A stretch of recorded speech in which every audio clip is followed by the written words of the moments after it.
A soldier found a photo of a beautiful woman on the battlefield. Just as he was about to take it with him, a shell landed right where he'd been standing moments before. The powerful shockwave instantly consumed his surrounding comrades, yet he alone survived by sheer luck, all because of this photo. Looking at the words "Keep Safe" written on the back, his fellow soldiers envied him for having such a beautiful guardian angel, but only he knew it didn't belong to him. So he asked every one of his comrades, but still couldn't find the photo's true owner. His buddies figured Logan would eventually meet the girl in the picture, and when that day came, he'd have to thank her for saving his life. But no sooner had they spoken than they came under fierce attack again. Once more, Logan became the sole survivor in that wasteland of rubble. After his discharge, Logan returned to his long-lost hometown. He thought that leaving the smoke of war behind would bring him inner peace, but post-war syndrome followed him like a shadow. Constant vigilance became an invisible shackle, keeping him on edge about his surroundings at all times. It wasn't until his sister turned off that noisy TV that Logan's taut nerves finally got a moment's respite. But one day, his two mischievous nephews decided to wake their uncle with a prank. They never expected that in his startled state, Logan's body would react faster than his brain.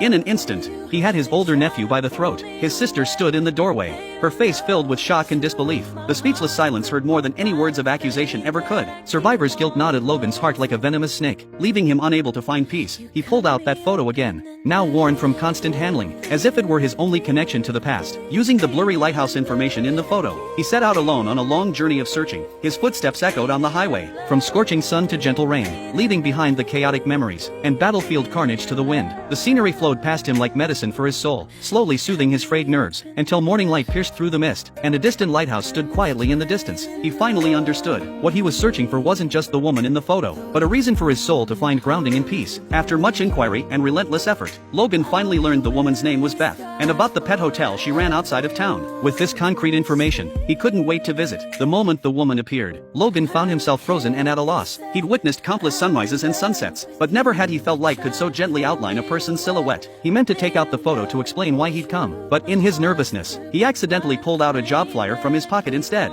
Seeing this, Beth mistook him for a job applicant, and enthusiastically began explaining the daily work routine. And help, Logan, that's the job. We just need some help. Logan stared at the application form, lost in thought. As far as he was concerned, revealing the truth could wait for a better moment. But if he could work alongside Beth, that would already be a gift from fate beyond his expectations. Can I borrow your pen? Seeing the man agree so readily, Beth couldn't help but wonder about his work experience. So besides Zeus, do you have any experience working with dogs? I worked with some bomb dogs. Oh, so you were a And cop. Marine. Learning that the man had traveled nearly 1,500 miles to get here, Beth was immediately taken aback. You don't need to finish filling that out. Sounds like you're having trouble finding someone for the job. Why does a person drive from Colorado to Louisiana to work in a dog kennel? I couldn't tell you. I walked. You walked? You walked here from Colorado? I like to walk. Clearly, the woman now saw Logan as some kind of deranged lunatic. She wasn't about to let someone with unclear intentions intrude into her life, so she went to her grandmother, trying to get her to send the man away. Are you crazy? I beg your pardon, ma'am? My granddaughter thinks you might be crazy. No, ma'am. From his face, Grandma could tell the man was a smart fellow, but what surprised her was, You tell me why does a sharp, capable young man want a job cleaning cages? Logan said his previous work had been filled with violence and death, and now he just wanted a peaceful job. Plus, he had years of dog training experience. Watching the man and dog walk away, Beth inquired about it. How'd you get him to leave? I gave him the job. You what? Gotta hire somebody. You don't know anything about him.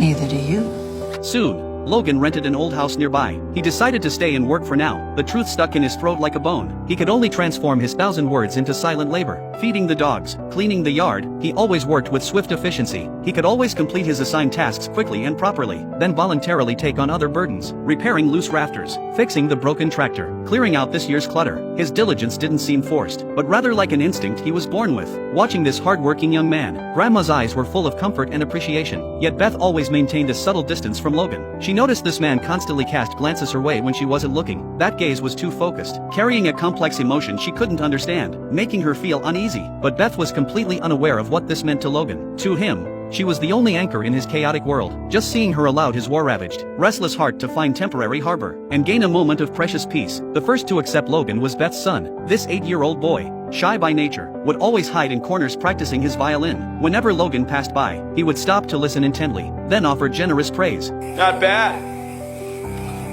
I didn't think anyone was listening. Glad I was. These simple encouragements gave the boy tremendous confidence and laid the foundation for their later stage performance together. One day, a police officer suddenly burst into the kennel. When he saw Logan, his face was full of confusion. How you doing around here? Upon learning Logan worked there, his expression immediately turned serious. Put your hands on that bench. Why? Oh, you want to do this at the station? Facing the man's unquestionable authority, Logan, not wanting to cause trouble, could only yield. He obediently placed his hands on the table and let the officer check his ID. Soldier boy. Sergeant. Logan Thibault. It's Thibault. And I'm a Marine. Seeing nothing wrong with the documents, the man started asking Logan about Beth's whereabouts. They're all out. Do you want me to give Beth a message? Oh. So it's Beth, isn't it?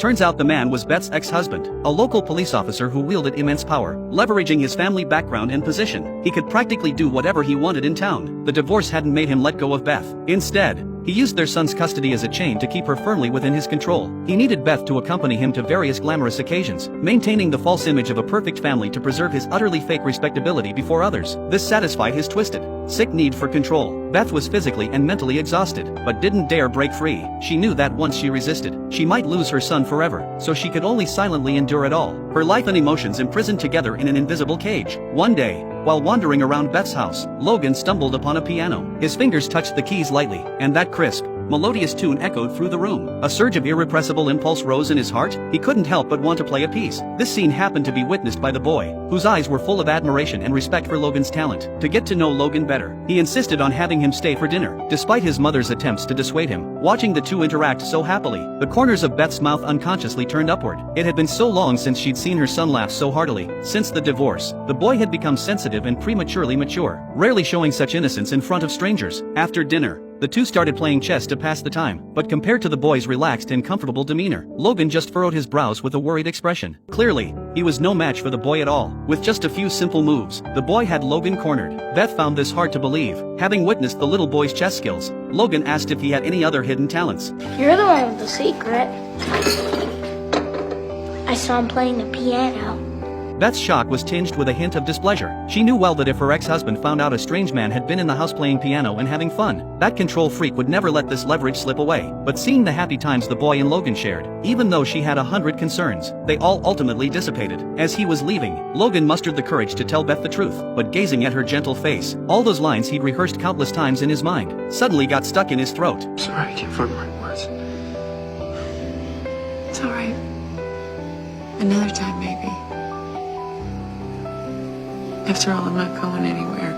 Logan knew that if he confessed the truth now, all his previous actions and efforts would seem highly suspicious. He feared Beth would think everything he'd done was just a carefully orchestrated approach. But soon enough, things took an unexpected turn.